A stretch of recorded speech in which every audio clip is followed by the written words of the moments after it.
Pour participer à l'émission ou pour tout placement de produit, cliquez sur le lien en description de la vidéo. Bonjour, j'espère que vous allez bien. Moi, c'est Abdel Salim Garba, je suis expert comptable et entrepreneur, initiateur de cette chaîne Réussir au pays. Bienvenue sur la chaîne. L'objectif de cette chaîne, c'est de vous parler d'entrepreneuriat, d'insertion professionnelle et de développement personnel parce que nous sommes convaincus que le développement de l'Afrique ne peut venir que par sa jeunesse et que la jeunesse africaine doit prendre ses responsabilités pour donner les couleurs à ce continent. Et c'est pour cela que nous créons une nouvelle initiative qui s'appelle 15 minutes pour convaincre. Bienvenue dans ce nouvel épisode de 15 minutes pour convaincre. Pour ceux qui ne savent pas ce que c'est simplement un porteur de projet qui vient en 15 minutes convaincre un jury de 3 entrepreneurs qu'on peut investir dans son projet. À l'issue de 15 minutes, s'il arrive à convaincre 2 coachs sur 3, nous allons créer une cagnotte en ligne. Donc, sur la plateforme de financement participatif africainvestment.com pour pouvoir collecter auprès de vous, la communauté, le financement pour pouvoir financer ce jeune entrepreneur. Donc, il a simplement à vous convaincre, à nous convaincre et chacun de nous, pour ceux qui sont intéressés, si vous faites confiance à ce porteur de projet et que vous nous faites confiance, vous y allez, vous financez. Et pour pouvoir créer un système transparent, en toute transparence, nous, Réussir au pays, nous allons nous engager, au-delà de simplement collecter le financement pour ce porteur de projet, à suivre le porteur de projet pendant 5 ans, donc à suivre votre argent pendant 5 ans si vous avez investi dedans. Et tous les trimestres, nous vous ferons un compte rendu, un petit rapport pour vous dire où est-ce que les fonds, comment les fonds sont gérés. Et ensuite, on fera venir également sur la chaîne le porteur de projet qui viendra sur une interview de 5 minutes chaque trimestre pour dire merci à la communauté, merci d'avoir fait confiance, de m'avoir fait confiance, merci d'avoir cru en moi et voilà où j'en suis avec l'argent que vous m'avez confié. Et ça, on le fera chaque trimestre. À la fin de chaque année, on fera comme une entreprise normale, on fera des états financiers pour lesquels il y aura une distribution de dividendes s'il y a un bénéfice, etc. avec la situation financière et ainsi de suite. Donc, en réalité, votre investissement, c'est une prise de participation. Vous devenez actionnaire du business de ce porteur de projet. C'est du capital risque, donc vous devenez actionnaire à hauteur de 15% du business du porteur de projet. Donc, pendant 5 ans. Donc, nous, on vous fera des dividendes s'il y a des bénéfices. S'il n'y en a pas aussi, on vous dira, on fera le point. Et à la fin des 5 ans, on vous évaluera vos 15% d'actions que vous avez dans cette entreprise. Qu'est-ce qu'elles valent après 5 ans? On fera l'évaluation et le porteur de projet va racheter ces 15% pour vous rembourser le financement, l'investissement de départ que vous avez mis. Donc forcément, si l'entreprise est performante, entre la première année où vous avez investi et les 5 années qui suivent, les 15% dans lesquels vous avez investi auraient pris de la valeur. Et là, on parle de PME, de start-up, de jeunes porteurs de projets en Afrique avec un énorme potentiel de croissance. Si vous sentez vous avez le flair de l'investissement, le flair des opportunités, vous allez foncer et nous aussi on vous invite à foncer. Donc, si vous croyez à la jeunesse, si vous croyez que l'entrepreneuriat est la meilleure alternative et l'investissement sont les meilleures alternatives en Afrique pour développer ce continent et pour vous-même vous enrichir, vous en sortir financièrement, alors n'hésitez plus. Si un des porteurs de projet ou ce porteur de projet dans cet épisode vous convainc, n'hésitez pas, foncez et nous, on s'occupe du reste. Merci beaucoup et à tout à l'heure. Très bientôt. Ciao, ciao. Madame Aramda, bonjour. Bonjour monsieur. Vous allez bien? Je vais bien, merci. Ok, bienvenue sur l'émission 15 minutes pour convaincre. Merci. C'est un plaisir pour nous de vous recevoir aujourd'hui. Vous m'avez dit tout à l'heure que vous portiez un projet ACT, mais c'est bien ça? Ouais. Pourriez-vous nous dire à nos téléspectateurs de quoi est-ce qu'il s'agit, s'il vous plaît? Bon, il s'agit, permettez-moi tout d'abord de me présenter, c'est Aramda, je suis une étudiante en 2e année. Oui. En ce qui concerne mon projet, c'est une plateforme de vente en ligne qui intègre plusieurs jeunes startups. C'est en vue de divulguer la production qui se fait au Sénégal. Le projet la plateforme se nommera Marque Fric. En vue de marquer les traces de l'Afrique parce qu'il sera composé, il intégrera seulement les productions, les jeunes startups qui ne font que des productions purement sénégalaises ou africaines. Donc c'est l'idée du projet, valoriser, vulgariser la production sénégalaise, augmenter la consommation locale voilà, créer un tampon entre les demandeurs et les acheteurs, que ce soit au sein du Sénégal, en Afrique et même à l'extérieur. D'accord, c'est un projet très important et qui pour moi mérite toute notre attention parce que vous avez, vous avez donné déjà un point très important tout à l'heure et ce point c'était valoriser la production, valoriser les produits sénégalais, n'est-ce pas? Et si je comprends bien dans votre idée, vous voulez mettre en place, excusez-moi, une plateforme qui donnera plus de lumière aux startups qui existent et qui se permettent de mettre en avant les produits locaux, c'est ça? Exactement. D'accord, c'est tout à votre honneur en tout cas. Nous personnellement aussi sur 15 minutes pour convaincre, nous sommes ici pour vous accompagner, pour vous donner la possibilité de partager votre projet avec une communauté remplie d'entrepreneurs et vous faciliter l'obtention d'un financement pour la réalisation du dit projet. Ok madame? En tout cas, beaucoup de courage, beaucoup de force parce que vous en aurez besoin pour la suite. D'accord? Ok, les membres du jury, vous aurez trois membres du jury qui vous attendent dans la salle et qui sont impatients d'écouter ce que vous avez à leur dire et les détails de votre projet aussi. Ok? D'accord. Je vous sens un peu fatigué là, un peu crispé. Peut-être le stress. Le stress, c'est tout à fait normal. En tout cas, vous n'avez pas à avoir de stress, mais tout simplement de courage. Et de la même manière que vous avez ce projet qui est très audacieux, parce qu'au Sénégal, nous savons très bien que ce n'est pas partout au Sénégal que les gens ont accès à la connexion Internet. Et de vouloir mettre en place une plateforme en ligne, il faut avoir bien sûr assez d'audace pour vouloir le faire. Ok? Donc juste, je vais vous souhaiter bonne chance comme je l'ai dit tout à l'heure et beaucoup de courage pour la suite. Vous pouvez y aller, les membres du jury vous attendent.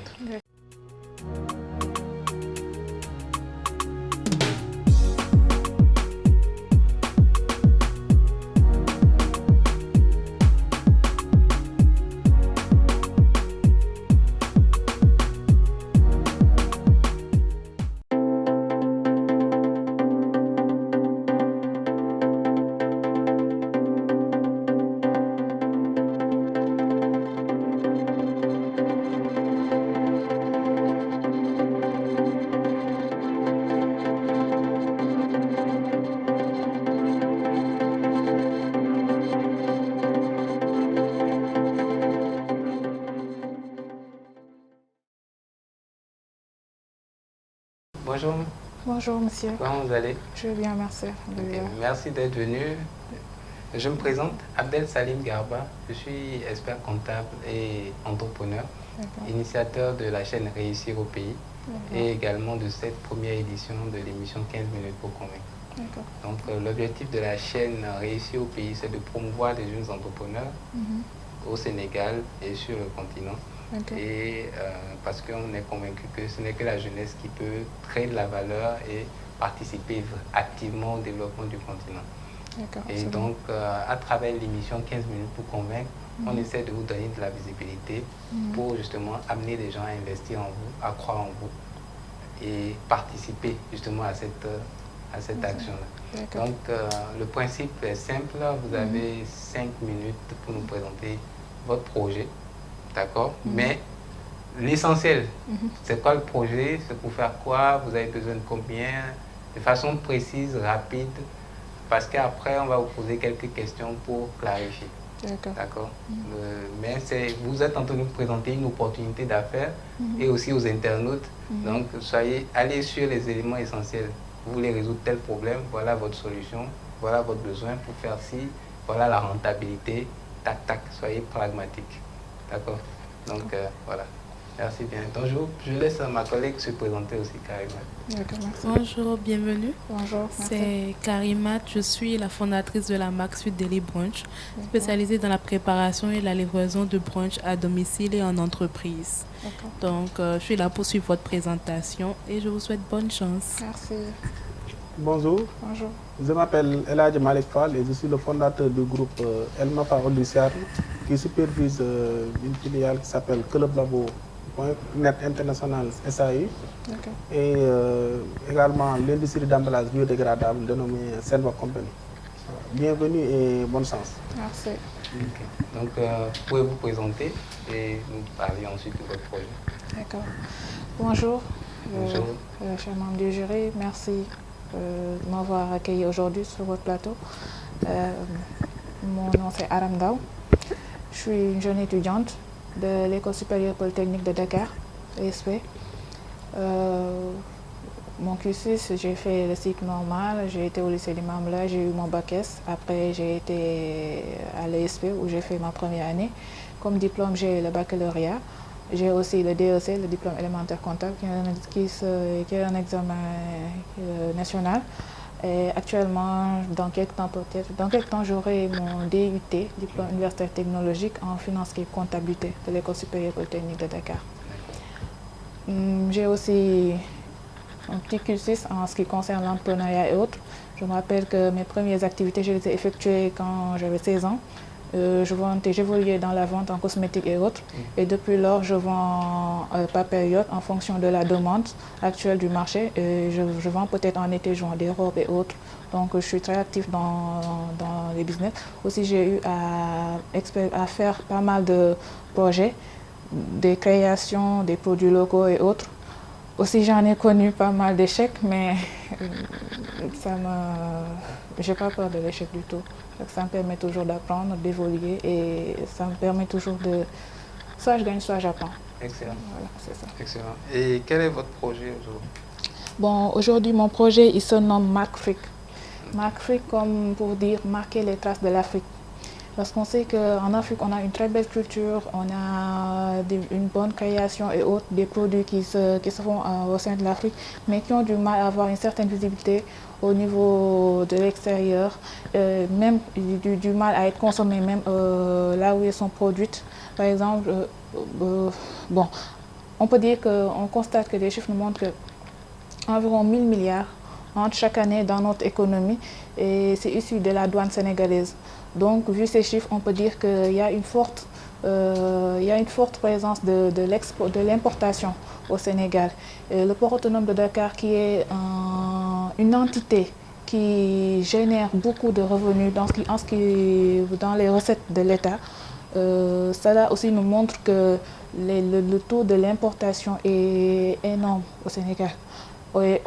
Si on constate aussi que le Sénégalais est un consommateur. Le Sénégalais, il consomme, il aime bien s'habiller, bien s'alimenter et autres.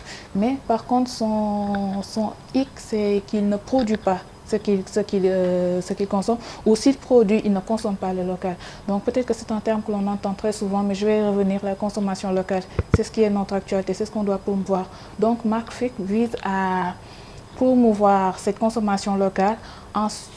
Son premier objectif, c'est de s'associer surtout à la production qui se fait à Ngaye, parce qu'on constate qu'il y a plus d'environ 300 ateliers de production qui sont là-bas, qui font des chaussures magnifiques, merveilleux dans la production, la qualité, la beauté et tout, des sacs et énormément d'autres trucs, mais ils ont du mal à avoir une certaine visibilité. Tu vois des jeunes de Ngaye qui partent vers l'étranger ou autres pour chercher ailleurs, alors qu'ils travaillent. On ne les encourage pas, des pères de famille qui travaillent là-bas, mais qui ont du mal à trouver le revenu pour leur famille, alors qu'ils ont une production assez bonne. Donc ça, c'est un problème que surtout on veut résoudre en collaborant avec ces travailleurs-là, rendre visible leur production au niveau du Sénégal, de l'Afrique, surtout de l'extérieur. Aussi collaborer avec les nouvelles jeunes start-up, telles les Matidi, les Rema Shop, les BK boutiques qui vendent des produits, des vêtements de classe et qui montrent aussi la culture africaine.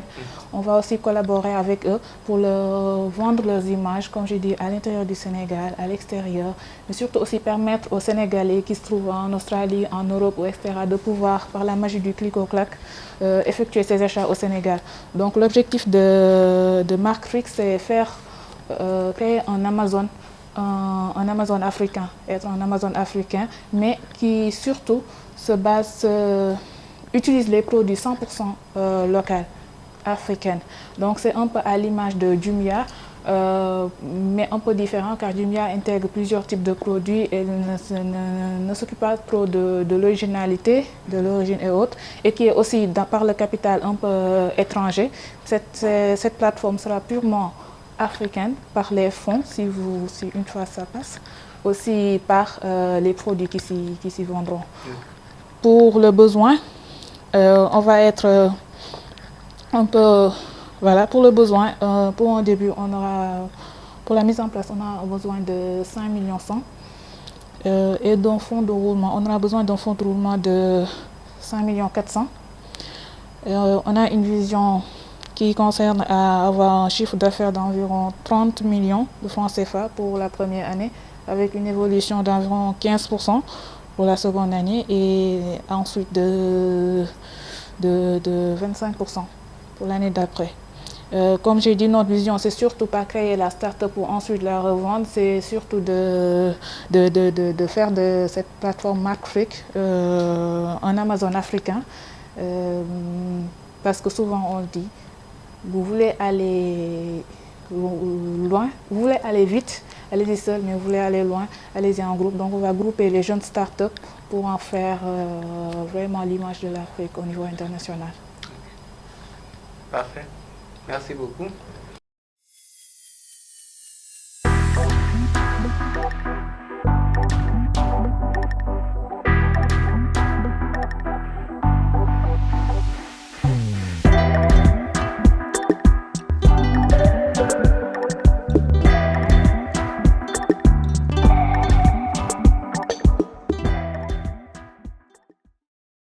Vous avez besoin d'un expert comptable? Consultez ses services sur ceficafrique.org et sur YouTube Réussir au pays.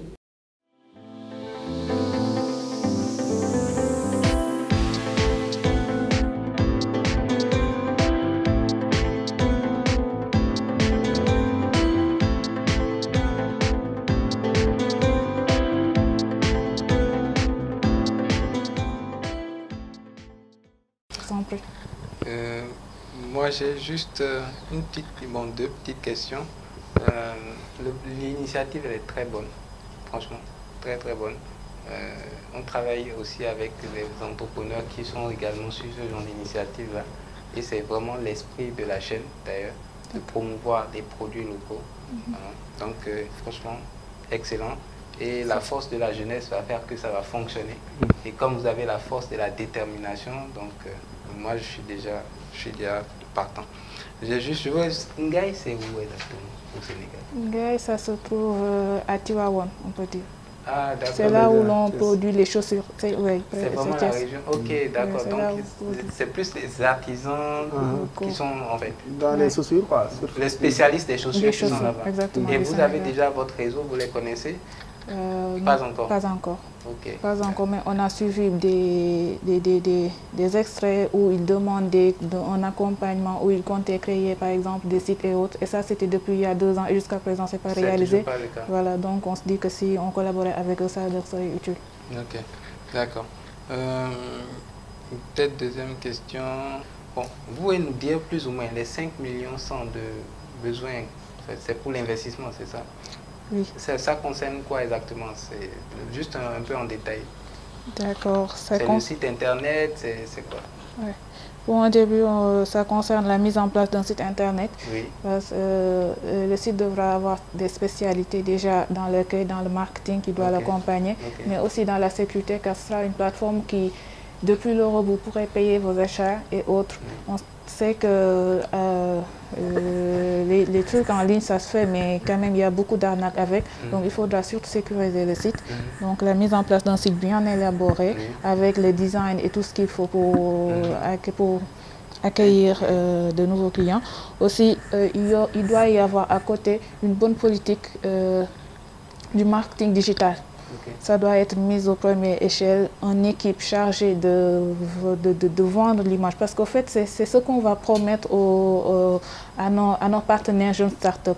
Ils ont déjà leurs produits et autres, mais malheureusement, ils utilisent les Instagram et autres. Donc, on va leur promettre de vendre leurs images. Il nous faut donc une équipe spécialisée dans le marketing digital qui puisse réellement promouvoir le site. Cela va nécessiter des fonds. La gestion financière, collaborer avec des livreurs aussi, la location d'un studio pour le truc, les matériels mobiliers. Pour un début, on aura besoin de la vente en ligne se fait avec des outils informatiques et autres, certains trucs, l'entretien et voilà, l'entretien du milieu. Vous allez livrer directement, vous allez constituer un stock, donc vous allez, comment ça va se passer d'un point de vue logistique? Est-ce que c'est les artisans qui vont livrer directement les clients ou c'est vous qui allez recevoir et livrer les clients? Nous serons le tampon entre les acheteurs et les fournisseurs. On va mettre les images sur la plateforme et dès que le client commande, on va aller prendre passer les commandes, exactement, prendre chez le fournisseur. D'abord, on va mettre des clauses qui montrent qui obligeront au fournisseur qu'à chaque fois qu'il y aura un produit qui sera disponible sur le site, ce sera effectivement disponible en place. Donc il n'y aura pas de problème de disponibilité du stock. On va prendre le produit et collaborer avec des entreprises de livraison qui vont se charger de livrer le produit aux clients. Ok. Bon, moi, voilà, dernière question. Vous avez fait le chiffre d'affaires, l'estimation, la croissance, mais le rendement, c'est un rendement. Vous avez estimé le bénéfice moyen annuel à combien? Le bénéfice pour une première année, la première année, oui. On a estimé environ 6 millions de bénéfices. On est un peu pessimiste là-dessus. 30%, c'est ça? Non, 30 millions. Donc 25, 20, 25. Ouais, environ. Ok. Alors, moi, je voudrais faire peut-être une suggestion. Alors, parce que vous n'avez pas encore... Bon, déjà, je donne mon avis, je valide. D'accord? Donc, je valide. Maintenant, par expérience, comme c'est une start-up et que vous n'avez pas encore tous les partenariats posés plus ou moins avec les fournisseurs là, et également d'un point de vue logistique, vous n'avez pas encore tout expérimenté, même si vous avez le financement, je vous aurais dit de le faire par étapes. Faites-le, expérimentez à petite échelle. D'accord. Commencez avec 2, 3, expérimentez tout ça. Faites-le, ne crachez pas tout le budget. Faites attention parce que rapidement on se plante, mais il vaut mieux se planter sur des petites sommes, encore une fois, que sur des grosses sommes. Donc faites attention dans la gestion, de toute façon on va travailler ensemble, mais je vous le dis pour que vous-même en tant qu'entrepreneur, vous sachiez, vous anticipiez. C'est des erreurs que ce n'est pas la peine que d'autres ont fait, que vous fassiez encore. Bon, vous allez en faire encore de nouvelles, et peut-être faire, mais si vous pouvez être prévenu, on dit un homme prévenu en vaut plusieurs. Donc faites attention à ne pas cracher tout le budget dès le départ, parce qu'une start-up, entre vos prévisions et ce qui va se passer concrètement sur le terrain, il reste quand même un écart. Il y a des choses que vous allez, l'application, la plateforme, ça va se planter, les devs ils vont se planter, se replanter, etc. Mais avec les artisans, vous allez peut-être recevoir des commandes et vous ne pourrez pas honorer parce que certains n'ont pas le stock disponible. Comment vous allez le gérer ces aspects-là, vous voyez un peu? Donc il faut prévoir, anticiper, en fait, en avoir conscience. Mais sinon, moi, je valide. Merci. Malik? Voilà, moi, bon, en tout cas, c'est un projet innovant. Tout ce qui est digital, e-commerce, c'est quelque chose de dynamique. Maintenant, bon, la question que j'ai, c'est quel est votre business model, quoi, en fait? Quel est votre business model spécifique par rapport à comment vous comptez gagner de l'argent, quoi? Est-ce que ce sont à travers des commissions fixes ou bien c'est variable, etc. etc. Vous avez cité quelques marques, hein, mais moi j'ai remarqué que par exemple Matidi, donc d'ailleurs mon ami porte une montre de cette marque-là. Donc elle a sa propre plateforme de vente en ligne, etc. etc. Donc, et aussi l'autre problème c'est que vous parlez de Ngaye Mekhe, eux ils ne sont pas tellement organisés, quoi, franchement. Donc comment vous comptez gérer tous ces problèmes-là, quoi, en fait? D'accord. Donc, en ce qui concerne le business model, on n'a pas encore établi un business model bien élaboré parce qu'on a eu pas trop de temps pour préparer cet entretien. Mais on compte l'élaborer bientôt. En ce qui concerne, effectivement, vous avez raison, il y a par exemple Matidi, ils ont leur site de vente en ligne, mais il y a d'autres comme les MK Boutiques qui utilisent Instagram et où il y a énormément de commandes ils livrent jusqu'aux États-Unis et autres, et ils n'ont pas encore la possibilité d'avoir des ventes en ligne. Et puis aussi, comme je disais, le fait de regrouper les Matidi et autres, même quand ils ont leur site en ligne, ça permet la force du groupe, en fait. C'est ça surtout qui va nous permettre de vendre comme je disais, marquer les traces de l'Afrique, montrer au monde entier ce qui se passe en Afrique, ce qu'on fait, tout ce qui se fait en Afrique est là sur la plateforme. Donc, c'est comme ça que nous comptons gérer ces soucis. Avec aussi Ngaï, vous avez raison. J'ai vu que, parce qu'il y a la production qui se fait là-bas, elle est merveilleuse. Mais si tu vois qu'il y a toujours des problèmes jusqu'à présent, c'est parce qu'il y a vraiment un manque d'organisation. Mais nous avons prévu de créer une équipe achat-vente qui sera peut-être composée de juristes ou autres, ceux qui s'y connaissent en commerce international, et qui vont élaborer des textes spécifiques avec les commerçants et les aider surtout. L'objectif, c'est les aider à s'organiser. Ce n'est pas leur demander de s'organiser pour intégrer la plateforme, mais surtout les accompagner. La plateforme pourrait même, envisage même, à un moment donné, les aider à avoir, parce qu'ils ont une machine qui n'est pas disponible, celle qui leur permet de faire les c'est le cuir ou bien? Oui, le cuir. Parce qu'ils le commandent à l'étranger. Le Tanya, je pense. Ils le commandent à l'étranger. Donc peut-être les aider à un moment donné à avoir même cette industrie-là pour leur organiser davantage pour qu'à chaque fois qu'il puisse y avoir une disponibilité dans les produits qui sont promis. Okay. Ma dernière question, c'est qu'est-ce qui justifie en tout cas les coûts dont vous parlez, quoi? Parce que vous avez parlé d'investissement 5 millions et quelques, et ensuite fonds de roulement 5 millions en plus. Donc ça veut dire que vous avez besoin de 10 millions. Ou bien non, c'est 8 millions au total. Donc préciser exactement et aussi justifier en fait pourquoi en fait c'est qui là, quoi? Pourquoi c'est pris? Ok, donc on a prévu pour la mise en place du site 500 000 environ. Un site élaboré avec peut-être parce qu'il y a des structures qui mettent en place juste un site, mais aussi un site allié à une application. Là, il y a plus de sécurité et ça demande beaucoup plus de moyens.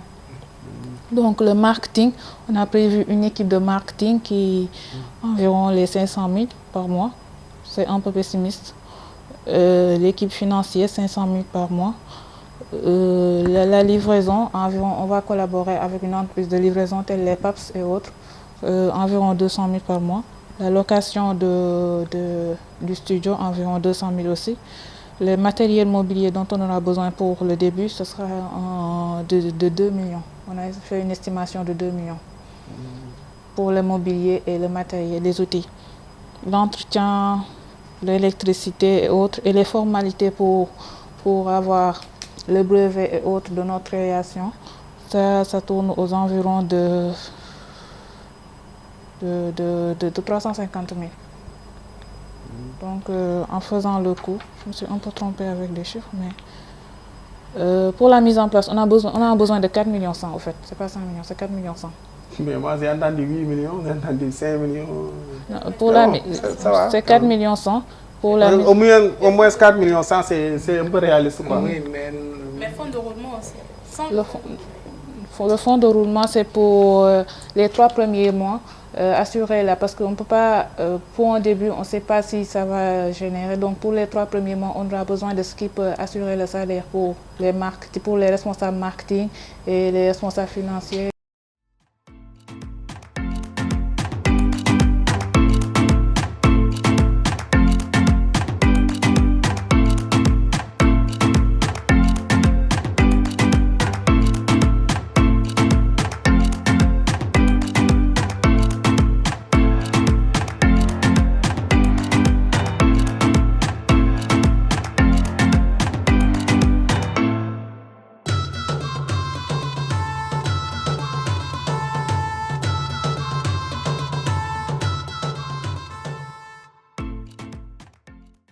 Vous avez parlé d'équipe. Je suis d'accord pour le projet. C'est une très bonne idée, tout ce qui est en ligne. Mais je pense que pour ce genre de projet, vous n'avez pas besoin de beaucoup pour commencer. Vous n'avez pas besoin de mettre en place une équipe marketing, une équipe financière, non. Une seule personne suffit déjà pour le marketing, parce que le marketing, c'est en ligne. Il suffit juste d'avoir une personne qui maîtrise le système de publicité en ligne, tout ça. Et vous pourrez toucher beaucoup de monde. Maintenant, tout le monde est sur Internet. Vous n'avez pas besoin d'une grande équipe, en fait. Et vous n'avez même pas besoin de payer la personne en termes de salaire. Vous pouvez la payer en termes de prestations, vu que vous êtes en début d'activité. Par rapport aux livraisons aussi, la livraison est souvent à la charge du client. Donc, quand vous m'avez parlé de coûts de livraison tout de suite, je n'ai pas compris. Est-ce que c'est des coûts je n'ai pas compris le coût de livraison parce que de base, la livraison est à la charge du client. Maintenant, ça dépend. Si dans votre idée, c'est vous qui devez aller chercher le produit chez l'artisan, le ramener et effectuer la livraison, peut-être qu'il y aura des coûts à ce niveau. Mais moi, ce que je vous suggère pour un début, c'est de faire l'intermédiaire, un peu comme le concept de dropshipping.